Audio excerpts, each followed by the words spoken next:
from the home of the three-piece combos, Pugilism Company. This is Reed, BBS, Blackbird Sugar, Bachelor's in Boxing Studies. So here it is, here it comes. This weekend, Saturday, September 15th, Saul Canelo Alvarez versus Gennady Gennadiyevich Golovkin. Canelo versus Triple G2 in celebration of Mexican Independence Day, which is technically the 16th, but we'll celebrate it with some boxing on the 15th. My question to you is, do you care about this fight? Have you lost that loving feeling in regards to this fight, this particular matchup? Don't get it twisted. I'm a boxing fan. I live and die with this shit. So I'll watch the fight for sure. I ordered the first pay-per-view for this fight, but that won't be happening tomorrow night. I'm not ordering the pay-per-view at all. I'll probably go to Ojos Locos. Hopefully someone can hook me up with a stream, one of my online friends. Go to a homie's crib and watch it. I don't know, but I will not be ordering. For me, the level of intrigue, it just simply doesn't match the anticipation I had this time last year. Not even close. It's exhausted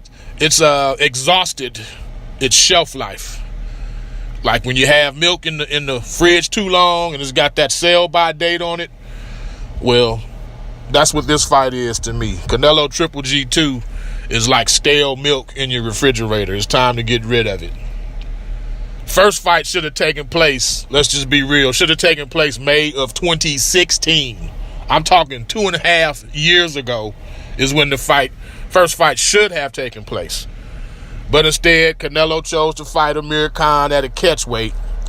And that fight went just like everybody predicted. Amir Khan flat on his back with Chris Tucker standing over him saying, "You just got knocked the fuck out." Every single person predicted Canelo by KO.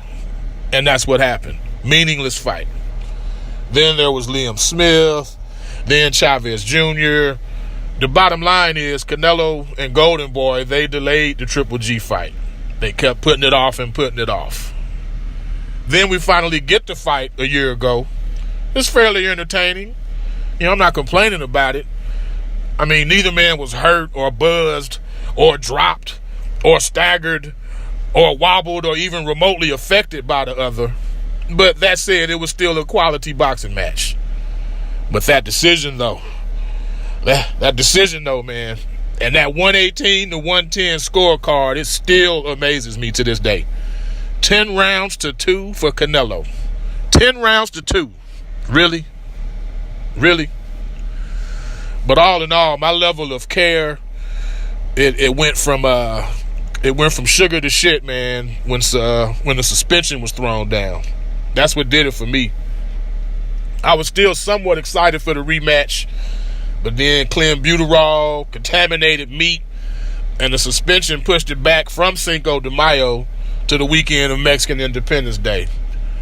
So instead of the fight we wanted to see, we had to settle for Triple G beating Vanes Martirosyan like he stole something.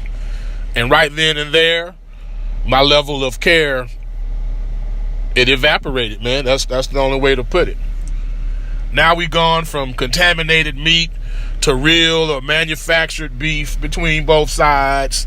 They're throwing shade at one another, questioning Canelo's integrity. Abel Sanchez is questioning how Mexican Canelo is based on his fighting style. All this for a fight that's really going to play out just like the first one did, in my opinion. We're jumping through all these hoops, delays, suspensions, postponements, all this shit just to get what we got the last time. A fight that Triple G will win by decision. I'm not saying Canelo can't win, but I don't see what he can do differently. They say, he can come out more aggressive. Okay, be careful what you wish for, because of that fatal, tragic flaw of Canelo's, that stamina. We've spoken about it previously. He can't afford to come out too aggressively because he won't have shit left on the back end of the fight. Let's say he comes out aggressive. He better take Triple G out. If he doesn't, his ass is toast on the back end. Now, Canelo needs this one. He needs it bad, too. I don't think Golden Boy can afford to bribe another judge. Not tomorrow night, because all eyes will be on them. It's similar to when Lennox Lewis was robbed in the first fight with Holyfield. The judges almost bent over backwards and went the other way just to ensure Lennox got the decision in the second fight. I think that'll be the case tomorrow night. This is the last fight of Canelo's current HBO contract. So this is a huge one. And getting back to the clenbuterol, make no mistake, Canelo took that to aid with his shaky-ass stamina. He knows his stamina sucks. That's why he was taking clenbuterol. For as skilled as Canelo is offensively, my man fights in spurts to catch his breath. It is what it is. He's got very good hand speed, good combinations. He attacks the body and the head excellently. He's got good power in both hands. And my man has shitty-ass stamina to go with all those attributes. That's Canelo Alvarez in a nutshell. And that won't beat Triple G tomorrow night. So, yeah, y'all. I've seen this movie before. I know how it ends. I'll watch. But I'd be lying through my teeth if I said I cared.